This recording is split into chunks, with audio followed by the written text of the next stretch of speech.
Hello SSC পরীক্ষার্থী, আশা করি তোমরা সবাই ভালো আছো। সো আজকে আমাদের প্যাসেজটা হচ্ছে the storm and stress of adolescence, যেটা হচ্ছে তোমাদের ইংলিশ ফার্স্ট ফর বইয়ের ইউনিট 6 এবং লেসন 1-এর মধ্যে রয়েছে। সো তাহলে চলো শুরু করা যাক।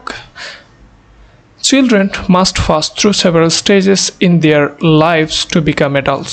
Children must pass through, অবশ্যই শিশুদেরকে অনেকগুলো ধাপ অতিক্রম করতে হয়, several stages অনেকগুলো ধাপ অতিক্রম করতে হয় in their lives তাদের জীবনে to become adults একজন প্রাপ্তবয়স্ক হতে। For most people অনেকের জন্যই there are 4 or 5 such stages of growth। অনেকের জন্যই এখানে টোটাল 4 থেকে 5টা ধাপ রয়েছে where they learn certain things, যেখানে তারা বেসিক্যালি বিভিন্ন জিনিস শিখতে পারে। ইনফ্যান্সি এখানকার একটা ধাপের মধ্যে একটা। ইনফ্যান্সি বলতে যাদের বয়স হচ্ছে 2 বছরের নিচে, অর্থাৎ জন্মের পর থেকে 2 বছরের যাদের সময় বা বয়স তাদেরকে বলা হচ্ছে ইনফ্যান্সি। এবং আর্লি চাইল্ডহুড, এটা হচ্ছে যাদের বয়স 3 থেকে 8 বছরের মধ্যে রয়েছে তাদেরকে বলা হচ্ছে আর্লি চাইল্ডহুডের মধ্যে তারা রয়েছে। এবং লেট চাইল্ডহুড বলতে 9 থেকে 12 বছর বয়সী শিশুদেরকে বলা হচ্ছে লেট চাইল্ডহুড। তারপরে অ্যাডোলেসেন্স, যেটা হচ্ছে আমাদের আজকের আলোচ্য বিষয়, তাদেরকে বলা হচ্ছে যারা 13 থেকে 18 বছর বয়সের মধ্যে রয়েছে। এবং এদেরকে আমরা আরেকটা কমন শব্দে রাখি, সেটা হচ্ছে টিনেজ। যারা টিনেজ তাদেরকে বলা হচ্ছে অ্যাডোলেসেন্স এবং এদের বাংলায় বলা হয় কিশোর। Persons 18 and over are considered adults in our society. আমাদের সমাজে বিশেষ করে বাংলাদেশে 18 বছর এবং তার উপরের যে বয়সের মানুষজন তাদেরকে বলা হচ্ছে অ্যাডাল্ট অথবা প্রাপ্তবয়স্ক। অফকোর্স অবশ্যই there are some who will try to act. অবশ্যই এখানে অনেকে আছে যারা আসলে এরকম কাজ করতে চেষ্টা করে ওল্ডার দেন দেয়ার ইয়ার্স, তাদের বয়সের চেয়ে বেশি বয়সী কাজ করতে চেষ্টা করে। বাট কিন্তু ফর দ্য মোস্ট পার্ট, কিন্তু বেশিরভাগ সময় মোস্ট ইন্ডিভিজুয়ালস, বেশিরভাগ মানুষ হ্যাভ টু গো থ্রু, যেতে হয় দিস স্টেজেস, এই ধাপগুলো অতিক্রম করে respective of their economic or social status. তাদের ইকোনমিক, অর্থনৈতিক এবং সামাজিক অবস্থা বিবেচনা না করে তাদেরকে এই সব স্টেজগুলা দিয়ে পার হতে হয় বেশিরভাগ মানুষের। World Health Organization WHO identifies adolescence. World Health অর্গানাইজেশনটি কিশোরদেরকে চিহ্নিত করেছে as the period of human growth, মানুষের বৃদ্ধির সময় হিসেবে, অ্যান্ড ডেভেলপমেন্ট, মানুষের বিকাশের সময় হিসেবে, দ্যাট অকার্স, যেটি ঘটে আফটার চাইল্ডহুড, অর্থাৎ শৈশবের পরে এবং প্রাপ্তবয়স্ক হওয়ার আগে। দিস পেজ, এই ধাপটি রিপ্রেজেন্ট, প্রতিনিধিত্ব করে one of the critical transition, একটা খুব গুরুত্বপূর্ণ, এখানে ক্রিটিক্যাল বলতে হ্যাঁ ক্রিটিক্যাল মানে কঠিন, কিন্তু এখানে বোঝাচ্ছে একটা গুরুত্বপূর্ণ পরিবর্তন। ট্রানজিশন মানে হচ্ছে একটা পরিবর্তন বা রূপান্তর হিসেবে এখানে প্রতিনিধিত্ব করছে ইন ওয়ানস লাইফ স্প্যান, একজন মানুষের জীবনে, অ্যান্ড ইজ ক্যারেক্টারাইজ, এবং এটাকে বলা হয় by first pace growth and change which are second only to those at infancy. অর্থাৎ এই পর্বটাকে একটা গুরুত্বপূর্ণ রূপান্তরগুলোর একটা হিসেবে প্রতিনিধিত্ব করে বলা হয় এবং এটিকে দ্রুতগতি বৃদ্ধি এবং পরিবর্তনের সময়কাল হিসেবে চিহ্নিত করা হয়, যা কেবলমাত্র ইনফ্যান্সি বা আমাদের যে একেবারে শিশুকাল বয়সের তুলনায় এটা একমাত্র দ্বিতীয় হিসেবে চিহ্নিত করা যায়। Biological process drive many aspects. জৈবিক যে কার্যক্রমগুলো রয়েছে, জৈবিক যে প্রক্রিয়া রয়েছে, drive many aspects of this growth, এই বৃদ্ধির অনেকগুলো দিক রয়েছে। বায়োলজিক্যাল প্রসেস বা মানুষের যে জৈবিক প্রক্রিয়ায় মানুষজন বৃদ্ধি পায় সেগুলোর অনেকগুলো দিক রয়েছে। অ্যান্ড ডেভেলপমেন্ট, বিকাশের, with the onset of puberty marking the passage from childhood to adolescence. অর্থাৎ একটা মানুষ যখন চাইল্ডহুড কৈশোরে যায়, এই ধাপটার মধ্যে বৃদ্ধি এবং যে বিকাশগুলো হয় সেগুলোর অনেকগুলা বায়োলজিক্যাল স্পেক্ট রয়েছে। বায়োলজিক্যাল এই যে প্রসেসে যে মানুষজন বৃদ্ধি পায় সেটার বিভিন্ন ধরনের দিক রয়েছে। যে কৈশোর হওয়ার জন্য যে নির্ধারকগুলো রয়েছে, অর্থাৎ জৈবিক যে নির্ধারকগুলো রয়েছে, আর ফেয়ারলি ইউনিভার্সাল। একটা মানুষ কোন কোন বিষয় বিবেচনা করে বৃদ্ধি পাবে, কে কত বড় হবে, কার মেধা কতটুকু বৃদ্ধি পাবে, এই সবগুলার ডিটারমিনেন্টস অর্থাৎ কিছু নির্ধারক রয়েছে যেগুলো ফেয়ারলি ইউনিভার্সাল, যেগুলো সবসময় প্রায় সেমই হয়। However, the duration and defining characteristics of this period may vary across time. যদিও এই সময়কার যে ক্যারেক্টারিস্টিক অফ দিস পিরিয়ড, এই সময়কার যে মানুষের যে এই সময় মে ভেরি অ্যাক্রস টাইম, এটা সময় অনুযায়ী ডিফারেন্ট হইতে পারে, সংস্কৃতি অনুযায়ী ডিফারেন্ট হইতে পারে, অ্যান্ড সোশিও ইকোনমিক সিচুয়েশন অনুযায়ী, সামাজিক অর্থনৈতিক অবস্থা বা আর্থসামাজিক অবস্থা অনুযায়ী এটা ডিফারেন্ট হইতে পারে। This period has seen many changes over the first century. এই সময়টা গত শতাব্দী থেকে বিভিন্ন ধরনের পরিবর্তন লক্ষ্য করছে। পিউবার্টি ফর এক্সাম্পল, বয়ঃসন্ধি বয়সটাকে বোঝাচ্ছে হয়, এটা কিন্তু আগে যে সময়ে হইতো সেটা এখন এর আগে হয়।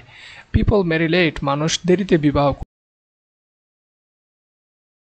ডিফারেন্ট ফ্রম দিয়ার গ্র্যান্ড প্যারেন্টস, অর্থাৎ তাদের যে সেক্সুয়াল অ্যাটিটিউডস অথবা বিহেভিয়ার রয়েছে এগুলা কিন্তু তাদের দাদা দাদির থেকে ডিফারেন্ট, অর্থাৎ এখন এগুলা ভিন্নভাবে প্রদর্শিত হচ্ছে। এবং ইভেন প্যারেন্টস অর্থাৎ ইভেন এমনকি তাদের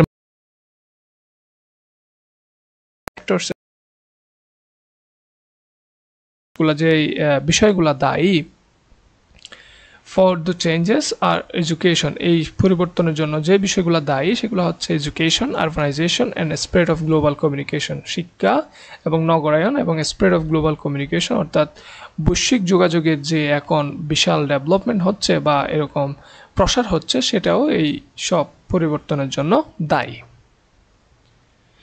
তারপর হচ্ছে the time of adolescence is a period of preparation for adulthood, অর্থাৎ এই এডোলেসেন্সের যে টাইম বা কৈশোরের যে সময়টা সেটাকে বলা হচ্ছে এটা একটা এমন সময় যেখানে অ্যাডাল্টহুড বা পুরোপুরি একটা মানুষ হতে প্রাপ্তবয়স্ক হওয়ার জন্য এটা একটা প্রস্তুতির সময়। ডিউরিং উইচ, যে সময়ে ওয়ান এক্সপিরিয়েন্স সেভারাল কি ডেভেলপমেন্ট, যারা যে সময়ে একজন কি করতে পারে, বিভিন্ন ধরনের গুরুত্বপূর্ণ শারীরিক পরিবর্তন প্রত্যক্ষ করতে পারে। এক্সপিরিয়েন্স মানে এখানে বেসিক্যালি প্রত্যক্ষ বোঝাচ্ছে। Besides physical and sexual maturation, শারীরিক এবং যৌন পরিপূর্ণতা ছাড়াও দিস এক্সপিরিয়েন্সেস ইনক্লুড, এই এক্সপিরিয়েন্সগুলো কি করতে পারে, movement toward social and economic independence, অর্থাৎ সামাজিক এবং অর্থনৈতিক যে স্বাধীনতা সেটার দিকে ধাবিত করতে পারে। অর্থাৎ এই বয়সে মানুষদেরকে সামাজিক এবং অর্থনৈতিক স্বাধীনতার দিকে, এখানে মুক্তি না, এটা হবে স্বাধীনতার দিকে ধাবিত করতে পারে। ডেভেলপমেন্ট অফ আইডেন্টিটি, একজন নিজের পরিচয় গড়ে তোলার একটা প্রবণতা থাকতে পারে। The acquisition of skills needed to carry out adult relationship, অর্থাৎ প্রাপ্তবয়স্ক মানুষের যে সম্পর্ক চালিয়ে যেতে যে স্কিলসগুলো প্রয়োজন হয় সেগুলো অর্জনের দিকে এদেরকে ধাবিত করে। অ্যান্ড রুলস অ্যান্ড ক্যাপাসিটি, অর্থাৎ বিভিন্ন ধরনের আইন এবং ক্যাপাসিটি ফর অ্যাবস্ট্রাক্ট রিজনিং, বিমূর্ত চিন্তাভাবনা করতেও মানুষদেরকে সামর্থ্য করে তোলা। অর্থাৎ এখানে বিমূর্ত চিন্তাভাবনা বলতে সঠিক সিদ্ধান্ত গ্রহণ বোঝাচ্ছে। অ্যাবস্ট্রাক্ট রিজনিং মানে হচ্ছে সঠিক সিদ্ধান্ত গ্রহণ করা। While adolescence is a time for tremendous growth and potential, অর্থাৎ যখন এই কৈশোরের টাইমটা হচ্ছে, কৈশোরের সময়টা হচ্ছে বিশাল পরিবর্তন এবং সম্ভাবনার সময়, it is also a time of considerable risk, এটা অবশ্যই একটা কিসের সময়, একটা ঝুঁকিরও সময়, এটা একটা যথেষ্ট ঝুঁকিরও সময়।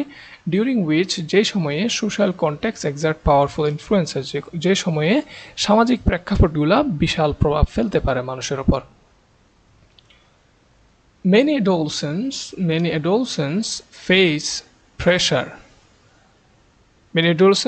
pressure to use alcohol, অর্থাৎ অ্যালকোহল করতে, মদ পান করতে অনেকে প্রেশারাইজ হয়, অর্থাৎ চাপ অনুভব করে, সিগারেটস পান করতে, অর আদার ড্রাগস এবং অন্যান্য মাদক গ্রহণ করতে, and to initiate sexual relationship, শারীরিক সম্পর্ক তৈরি করতেও অনেকেই চাপের সম্মুখীন হন। Putting themselves at high risk, অনেকেই এগুলার মাধ্যমে তাদেরকে একটা বিশাল রিস্ক অথবা ঝুঁকির মধ্যে ফেলে। ফর ইন্টেনশনাল অ্যান্ড আনইনটেনশনাল ইনজুরিস, অর্থাৎ এটা বলতেছে পরিকল্পিত ও অপরিকল্পিত অনেক দুর্ঘটনায় তারা তাদেরকে ফেলে এই ধরনের জিনিসপত্র করে। ড্রাগস পান করে, সিগারেটস খেয়ে এগুলা ওরা নিজেদের অনেক ক্ষতি করে। আনইনটেন্ডেড প্রেগনেন্সিস, এবং এটা হচ্ছে অপরিকল্পিত বা অনিচ্ছাকৃত গর্ভপাত সৃষ্টি করতে পারে। সেক্সুয়ালি ট্রান্সমিটেড ইনফেকশন, এবং বিভিন্ন ধরনের ইনফেকশন হতে পারে যেগুলা বেসিক্যালি আসে সেক্সুয়াল কমিউনিকেশনের কারণে, ইনক্লুডিং যেটার মধ্যে আছে দ্য হিউম্যান ইমিউনোডিফিসিয়েন্সি ভাইরাস, যেটাকে এইচআইভি বলে পরিচিত সারা বিশ্বে। এবং এটাও কিন্তু এই সময়ে মানুষ বিভিন্ন ধরনের সেক্সুয়াল রিলেশনশিপে গিয়ে এগুলা একজন আরেকজনের কাছ থেকে পার হতে পারে বা সৃষ্টি হতে পারে। Many also experience A wide range of adjustment and mental health problems. অনেকেই এই ধরনের বিশাল পরিবর্তনগুলোর কারণে অনেক ধরনের বিশাল পরিবর্তনগুলা প্রত্যক্ষ করে এবং মেন্টাল হেলথ প্রবলেমে পড়ে, অর্থাৎ মানসিক অনেক প্রবলেমে ওরা মানসিক স্বাস্থ্যের অনেক সমস্যার সম্মুখীন হয়। Behavior patterns that are established during this period, such as the use of avoidance of drugs and taking or abstaining from sexual risks, can have long-lasting negative and positive effects on future health and well-being. বলছে এই সময়টাতে মানুষের যে behaviour বা আচরণের যে দিকগুলো রয়েছে সেগুলা কিন্তু যেমন অ্যাভয়েডেন্স অফ ড্রাগস, অর্থাৎ মাদক অ্যাভয়েড করা, মাদক থেকে দূরে থাকা, এবং taking or abstaining from sexual risk, অর্থাৎ শারীরিক সম্পর্কে যে রিস্ক ঝুঁকি এগুলো নেওয়া অথবা এগুলো থেকে বিরত থাকা, can have long lasting negative or positive effects in future health or wellbeing. অর্থাৎ বলছে যে ভবিষ্যতের নিজেদের স্বাস্থ্য এবং মঙ্গলের উপর দীর্ঘস্থায়ী একটা নেতিবাচক অথবা ইতিবাচক প্রভাব ফেলতে পারে। এখনকার সময়ে যারা আসলে ড্রাগস নেয় অথবা ড্রাগস নেয় না, অথবা সেক্সুয়াল রিলেশনশিপে যায় অথবা যায় না, এই বিহেভিয়ারগুলো কিন্তু ভবিষ্যতে দীর্ঘমেয়াদী একটা তাদের লাইফে পজিটিভ অথবা নেগেটিভ ইমপ্যাক্ট ফেলতে পারে। উইচ মিনস তুমি যদি এই ড্রাগস নাও, এটা তোমার ভবিষ্যতে নেগেটিভ ইফেক্ট ফেলবে, অথবা তুমি যদি না নাও তাহলে ফেলবে না, ব্যাপারটা হচ্ছে ওরকম। অ্যাডাল্টস অ্যাজ এ রেজাল্ট, ফলে adults have unique opportunities two influence adolescence. এই কারণেই মূলত প্রাপ্তবয়স্ক যারা আছে ওদের একটা সুযোগ তৈরি হয় কিশোরদের প্রভাবিত করার জন্য বা ওদেরকে বিভিন্ন জিনিস বোঝানোর জন্য। Adolescents are different both from young children and adults. এই যে কিশোররা কিন্তু শিশু এবং প্রাপ্তবয়স্কদের থেকে পুরোপুরি আলাদা। স্পেসিফিক্যালি বিশেষভাবে adolescents are not fully capable of understanding, এরা কিন্তু পুরোপুরি কি নয়, সক্ষম নয় ফর আন্ডারস্ট্যান্ডিং কমপ্লেক্স কনসেপ্ট, অর্থাৎ জটিল বিষয়গুলো বুঝতে ওরা সক্ষম নয়। The relationship between behaviour and consequences, অর্থাৎ তাদের আচরণ এবং এটার ফলাফল কী হতে পারে সেটার মধ্যে যে সম্পর্ক রয়েছে ওরা এটা বুঝতে পারে না, যে যা ইচ্ছা তাই যে কোনো সময় করে ফেলতে পারে। Or the degree of control, তাদের যে নিয়ন্ত্রণ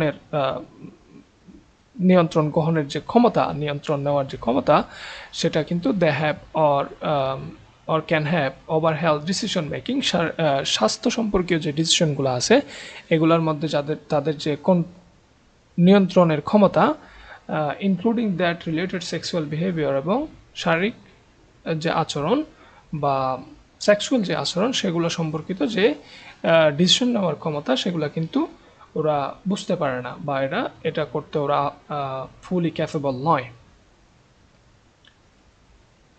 দিস ইনেবিলিটি, এই অক্ষমতা, মে মেক দেম পার্টিকুলারলি ভালনারেবল, এই অক্ষমতায় তাদেরকে অনেক বিপদে ফেলতে পারে টু সেক্সুয়াল এক্সপ্লুইটেশন, এবং এটা ওরা কিন্তু একটা বিভিন্ন ধরনের যৌন সমস্যায় পড়তে পারে। অ্যান্ড হাই রিস্ক বিহেভিয়ার, এবং উচ্চ ঝুঁকিপূর্ণ আচরণের ক্ষেত্রেও তাদেরকে বিভিন্ন ধরনের সমস্যায় ফেলতে পারে। Laws, customs and practices may also affect adolescents differently than adults, অর্থাৎ এই যে আইন, আমাদের সমাজে বা দেশে আইন ও নীতিমালা যেগুলো রয়েছে সেগুলো অ্যাডাল্টসদেরকে যেরকম এফেক্ট ফেলে সেগুলো সে ডিফারেন্টলি, ভিন্নভাবে অ্যাডোলেসেন্টস বা যারা কিশোর রয়েছে তাদের উপর ইফেক্ট ফেলে। ফর এক্সাম্পল, উদাহরণস্বরূপ, লস অ্যান্ড পলিসিস, নিয়ম নীতিগুলা অফটেন রেস্ট্রিক্ট অ্যাডোলেসেন্টস, ওদেরকে কী করে দেয়, নিষেধ করে দেয়, অর্থাৎ কিশোরদের ওপর নিষেধ থাকে যে access to reproductive health information and services. Reproductive health information বলতে এখানে বোঝাচ্ছে প্রজনন স্বাস্থ্য সম্পর্কিত যে তথ্য অথবা সেবা রয়েছে সেগুলা থেকে অনেক সময় ল এবং কাস্টমগুলো ওদেরকে রেস্ট্রিক্ট করে রাখে, যেমন প্রজনন স্বাস্থ্য সম্পর্কীয় তথ্য এবং সার্ভিস ওরা নিতে পারে না, ব্যাপারটা ওরকম। Specially when they are unmarried, বিশেষ করে যখন তারা আনমেরিড, তারা বিবাহিত নয়, সেই মুহূর্তে তারা এই ধরনের ইনফরমেশনগুলো নিতে পারে না বিভিন্ন ধরনের ল অথবা কাস্টম অনুযায়ী। ইন এডিশন, এটা ছাড়াও even when service do exist, যদিও এই ধরনের সেবা থাকে, প্রোভাইডার্স অ্যাটিটিউড অর্থাৎ যে সেবাটা দিবে তার যে মনোভাব, অ্যাবাউট অ্যাডোলসেন্স কিশোরদের বিষয়ে তার যে মনোভাব, often pose a significant barrier, অনেক ধরনের বাধা সৃষ্টি, অনেক বড় বাধা সৃষ্টি করে to the use of those service. ওই সার্ভিসগুলো ব্যবহার করতে গিয়ে দেখে যে সার্ভিস দিবে তার অ্যাটিটিউড কিন্তু অ্যাডোলসেন্ট কিশোরদের প্রতি যে অ্যাটিটিউড, এটা অনেক ধরনের একটা বড় বাধা সৃষ্টি করে। ইভেন যখন সার্ভিস থাকেও, অ্যাডোলসেন্টস ডিপেন্ড অন দেয়ার ফ্যামিলিজ, কিশোররা সাধারণত তাদের পরিবারের উপর ডিপেন্ড করে, দেয়ার কমিউনিটিস, তাদের যে সমাজ বা সম্প্রদায় রয়েছে সেটার উপর ডিপেন্ড করে, স্কুলস, তাদের স্কুলের উপর, health service and their workplace to learn a wide range of skill, কিসের জন্য নির্ভর করে, টু লার্ন অর্থাৎ শেখার জন্য, ওয়াইড রেঞ্জ অফ স্কিল একটা বিশাল দক্ষতাগুলো, বিভিন্ন ধরনের দক্ষতাগুলো শেখার জন্য, দ্যাট ক্যান হেল্প, যেগুলো তাদেরকে সাহায্য করবে, two cope with the pressures, চাপের সাথে চাপ সম্মুখীন করতে বা চাপের সাথে মানিয়ে নিতে ওদেরকে সহায়তা করবে, দ্য ফেস, যেগুলো তারা ফেস করবে, অর্থাৎ তাদের যে সমস্যাগুলো থাকবে সেগুলার সাথে খাপ খাইয়ে নিতে, সমস্যাগুলা সম্মুখীন হতে তাদেরকে সাহায্য করবে। And make a successful transition, এবং একটা সফল পরিবর্তন ফ্রম চাইল্ডহুড টু অ্যাডাল্টহুড, এবং তাদেরকে সহায়তা করবে কিসের জন্য, একটা শৈশব থেকে প্রাপ্তবয়স্কে যাওয়ার জন্য এই যে সময়টা, এই সময়টাতে একটা সাকসেসফুল অথবা সফল একটা পরিবর্তন নিয়ে যেতে তাদেরকে এই স্কিলগুলো সহায়তা করে। তো বলতেছে যে অ্যাডোলসেন্ট কিন্তু নিজে নিজে কোনো কিছু শিখতে পারে না, তারা পরিবার, তাদের যে সম্প্রদায়, স্কুল, হেলথ সার্ভিস এগুলোর উপর ডিপেন্ডেন্ট হয়, যেখান থেকে ওরা বিভিন্ন ধরনের স্কিল শিখবে এবং এই স্কিলগুলা নিয়ে তারা বিভিন্ন ধরনের সমস্যার সম্মুখীন হবে এবং তাদের প্রাপ্তবয়স্কে পরিবর্তনের যে ধাপ ওটা সফলভাবে পার হবে। Parents, members of the community, পিতামাতা এবং সম্প্রদায়ের মানুষজন, সার্ভিস প্রোভাইডার্স এবং যারা সেবাদানকারী, অ্যান্ড সোশ্যাল ইনস্টিটিউশন এবং সামাজিক প্রতিষ্ঠানগুলো হ্যাভ রেসপন্সিবিলিটি, তাদের দায়িত্ব রয়েছে, টু বথ প্রমোট অ্যাডোলসেন্স, এবং কিসের জন্য, to both promote adolescence development and adjustment and to intervene effectively when problems arise. অর্থাৎ বলছে যে আমাদের যে ধরনের এলাকার যে মানুষজন রয়েছে, পিতামাতা রয়েছে, সেবা প্রদানকারী যে প্রতিষ্ঠানগুলো রয়েছে, ওদের কিন্তু একটা দায়িত্ব থেকে যায় যাতে কিশোরের উন্নয়ন করানো হয় এবং তাদেরকে পরিবেশের সাথে যাতে মানিয়ে নেওয়ানো যায় সেটার ব্যাপারে সাহায্য করা। অর্থাৎ এ ধরনের সমস্যা যখন সৃষ্টি হয় তখন যথোপযুক্ত যাতে ওরা ব্যবস্থা নিতে পারে এবং এটাতে যাতে তারা মধ্যস্থতা করে দিতে পারে, এটার একটা এই মেম্বার অফ কমিউনিটি বা সার্ভিস প্রোভাইডার বা প্যারেন্টসদের একটা দায়িত্ব থেকে যায়।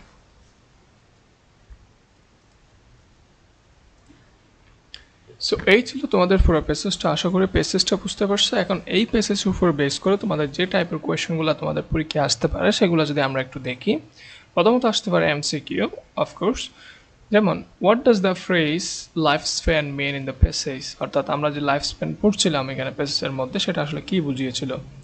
The birth of a person, একটা মানুষের কি জন্ম বুঝিয়েছিল। The way of a person leads his life, the daily routine of his life. The length of time for which a person, animal or thing exists, এটা হচ্ছে life span বোঝায়। Life span মানে হচ্ছে একটা মানুষ কতদিন পৃথিবীতে বেঁচে থাকে, একটা মানুষের যে জীবনের সময়কাল সেটাই হচ্ছে লাইফ স্প্যান।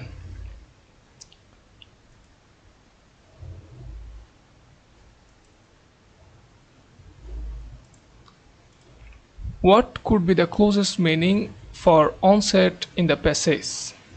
Passage হবে এটা। তারা বলছে যে প্যাসেজের মধ্যে যে অনসেট বলছিল, অনসেট শব্দটার অর্থ কি বুঝিয়েছিল। অনসেট মানে হচ্ছে কোনো কিছু শুরু করা, কনক্লুশন, রেজাল্ট, টার্মিনেশন বা কমেন্সমেন্ট। এই কমেন্সমেন্ট অর্থ হচ্ছে শুধুমাত্র এখানে শুরু করা, সুতরাং কমেন্সমেন্ট হচ্ছে আমাদের আনসার। আমরা যখন এই জিনিসগুলো করছি বা এমসিকিউগুলো মিলানোর চেষ্টা করছি, তোমরা আমার আগে জিনিসগুলো গ্যাস করার ট্রাই করবা যে কোনটা হইতে পারে, তারা বুঝতে পারবা আসলে তোমাদের আনসারটা মিলছে কিনা। Which of the following can help adolescent transition from childhood to adulthood successfully, অর্থাৎ নিচের কোনটি একটা মানুষকে তাদের যে শিশুকাল শৈশবকাল থেকে প্রাপ্তবয়স্কে রূপান্তর হতে সহায়তা করে। Schools and families, laws and policies, children and adults নাকি অ্যাডোলসেন্টস? অবশ্যই স্কুল অ্যান্ড ফ্যামিলিজ হচ্ছে ওদেরকে ট্রানজিশনটা হতে হেল্প করে। What's the synonym of the word adolescence? অ্যাডোলসেন্সের সিনোনিম কি? ওই যে আমরা পড়ছিলাম পিউবার্টি, যেটা হচ্ছে বয়সন্ধিকাল। এগুলো আমরা শব্দার্থ হিসেবে জেনে নিয়েছিলাম। Adolescence is actually period of transition. এটা অনেকবার পড়ছি, এটা ট্রানজিশন, আর কিছু হবে না। ম্যাচুরিটি, ক্রিটিক্যাল ফিজিক্যাল কন্ডিশন না, এগুলো স্টেবিলিটি এরকম কোনো কিছু না। It should be transitions.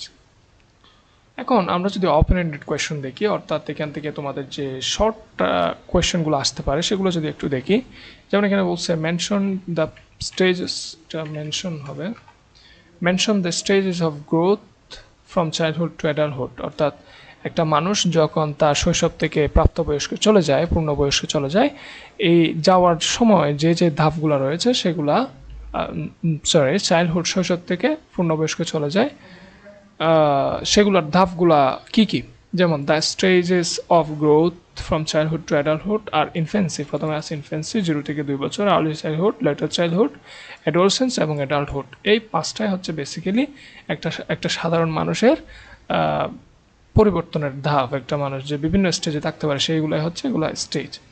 Besides the physical and mental changes, what other changes do adolescents face? শারীরিক এবং মানসিক পরিবর্তন ছাড়া, মানসিক যে পরিবর্তন সেগুলো ছাড়া আর কি কি ধরনের চেঞ্জ মানুষ বা অ্যাডোলেসেন্টরা ফেস করতে পারে? Besides the physical and mental changes, শারীরিক এবং মানসিক পরিবর্তন ছাড়াও adolescents face some other changes such as social and economic independence, অর্থাৎ তারা সামাজিক এবং অর্থনৈতিক যে স্বাধীনতা সেগুলা ওরা লক্ষ্য করে। ডেভেলপমেন্ট অফ আইডেন্টিটি, নিজের পরিচয়, দ্য অ্যাকুইজিশন অফ স্কিলস, বিভিন্ন ধরনের skills needed to carry out adult relationships, and the capacity for abstract reason, বিভিন্ন ধরনের সমস্যা সমাধানের জন্য যে সক্ষমতা সেগুলো তারা এখানে এই সময়ে পেয়ে থাকে। What are some of the potential health risk faced by adolescence? অর্থাৎ যে যে সম্ভাব্য যে শারীরিক ঝুঁকি সেগুলো কী কী যেগুলো অ্যাডোলেসেন্সরা ফেস করতে পারে?